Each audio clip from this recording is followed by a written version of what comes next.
Welcome back mga guys. At ako ay bumabati ng isang magandang tanghali sa mga nagluluto sa araw na ito. Ngayon po ay November 1, 2024. So guys, ang ating lulutuin for today is adobong manok. Ayan po, pinakulaan ko na po yan at inilagay ko na ang patatas at carrots. So, pwede na natin siya guys timplahan ng toyo.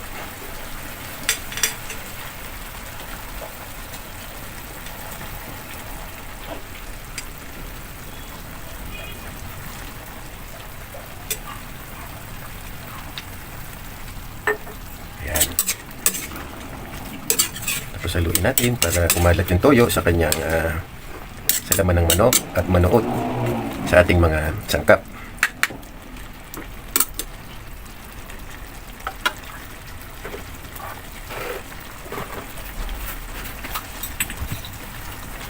So, palalambutin muna natin guys yung patatas at carrots at pagkatapos nyan ay lalagyan natin ng suka.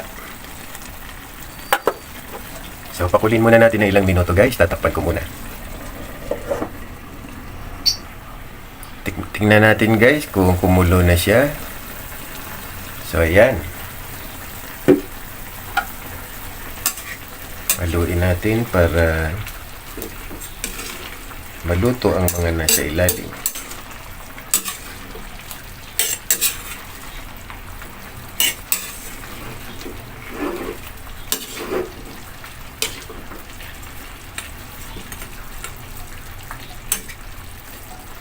So yung iba guys na nagluluto ng adobong manok, nilalagyan nila ng laurel at saka konting paminta to make it more spicy and a little bit na mabango dahil nga sa amoy ng laurel.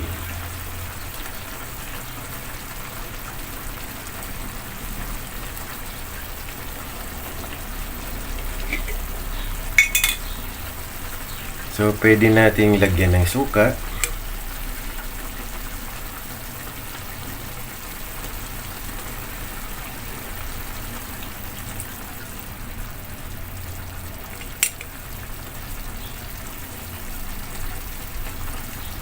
So, guys, ang technique sa suka, huwag nyo kagad ilalagay kung hindi pa luto yung manok. Kasi ang paniniwala ng iba ay tumitigas yung mga laman, lalo na sa puset. So yan yung isang tip natin na galing sa ating mga kaibigan, na ang suka ay ilagay kung luto na ang meat o ang manok o ang seafoods na ating niluluto.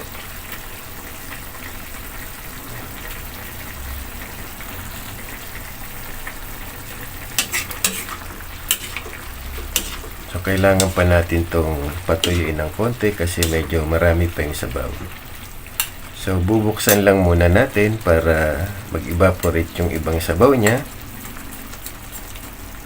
at maging magmamantika.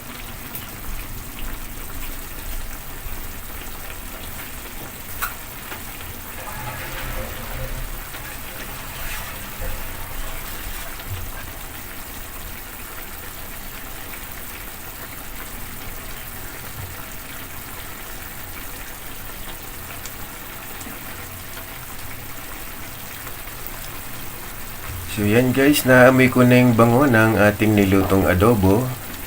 Dahil talaga namang ang bango at aroma ng adobo na niluluto nyo ay talagang nangangapit bahay po yan. Lalo na't pag nilagyan nyo na ng suka, bawang, sibuyas, amoy na amoy po ang mga sangkap na ito.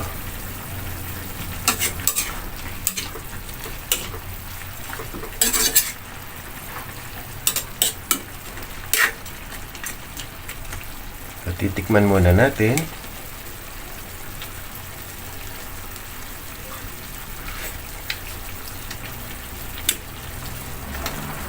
Sakto na yung asim, tsaka yung alat. So, aalat pa yan pag nabawasan ng tubig. So guys, takpan ko po muna muli.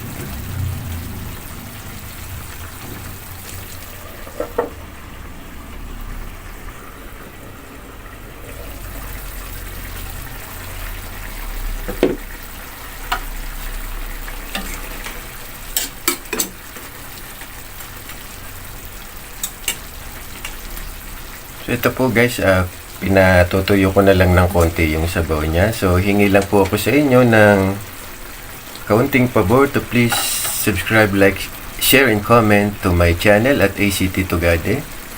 Ang inyo pong lingkod, si Jun Tugade po, ang inyo pong ka-travel vlogger, at ito rin po ang aking cooking channel. Please be reminded to please stay safe, drive safe, and stay healthy. Dahil po ang kalusugan, ito po ang ating kayamanan.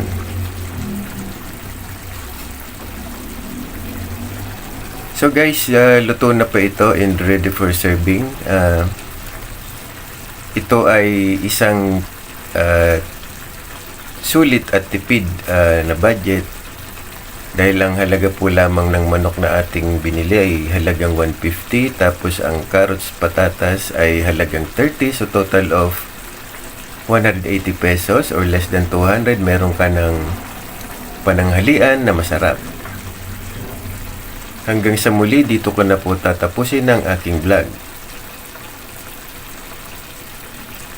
Ang inyo pong lingkod, si Jun Tugade po, saying thank you for watching.